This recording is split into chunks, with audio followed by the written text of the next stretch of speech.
This year's South by Southwest Music Festival hosted over 1,500 bands, but we caught up with one record label that's looking to make a difference, environmentally. Green Owl Records is making sustainable business a reality through simple things like recyclable packaging and more complicated things like driving their artists to the festival in a vegetable oil-powered bus.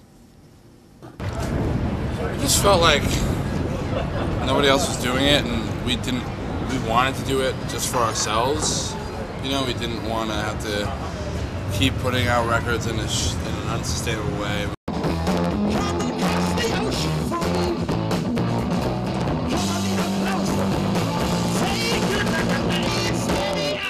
Green Owl sees music and environmentalism as mutual partners. One day we saw, it was like looking at activism and music and seeing music as a platform, and just kind of those two things, how they make sense to work together. And it was kind of like an epiphany for all of us. We looked at, how businesses are run nowadays and how they should be run and how the future is going and how we need to, act in a different way, just do things in like a correct manner. But it was a risky move for them because nobody has tried to run a truly green label before.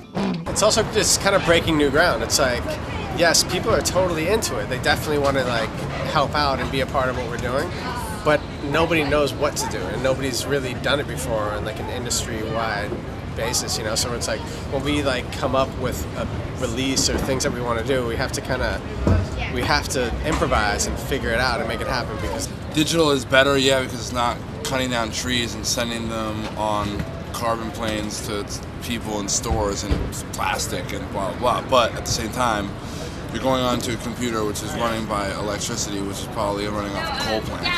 The bus, it works. It works.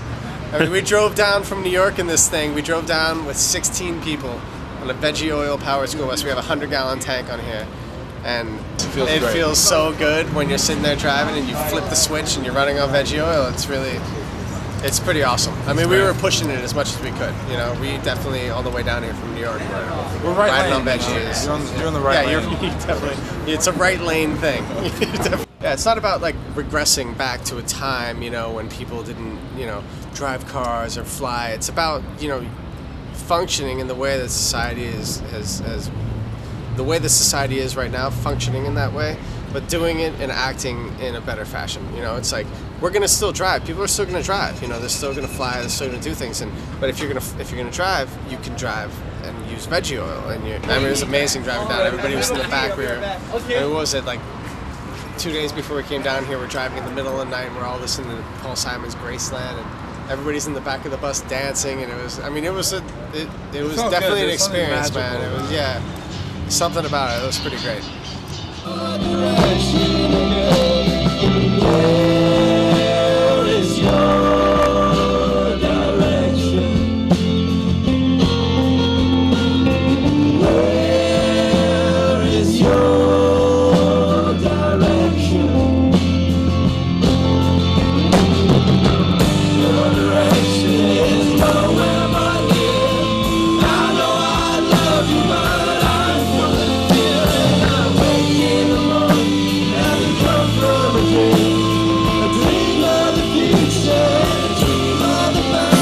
They actually know what they're doing and know how to pick good bands. And my favorite bands that are down here are bands that are affiliated with them. And it's just cool. They got a real cool vision, and I trust their instincts and this is just the fact that they threw this together, this whole bus. They didn't have to do this, but no, they set it up and changed the engine up and got it fixed up and hooked us up. And there's really no reason why there can't be a car that has 2 tanks in it. Vegetable oil should be fucking available at the gas pump, and the way cars are, they're technologically savvy enough that they can heat up the tank and switch over automatically. And you feel different when you're driving in something like this than flying down here or coming in a regular bus. Right. You feel it. You're working for it too. I mean, we were opening the hood every time we stop. 5-gallon. Yeah, we're all greasy as hell the whole way down. We're getting into it. It's there's alternatives. You don't have to ride on gas. You don't have to. There's ways of doing it differently, and it's hopefully the more people that do it this way, it's going to change people's attitudes, and then hopefully make it more economically viable, and more people will do it, and then it'll become more of a norm. You know, got to break the chain.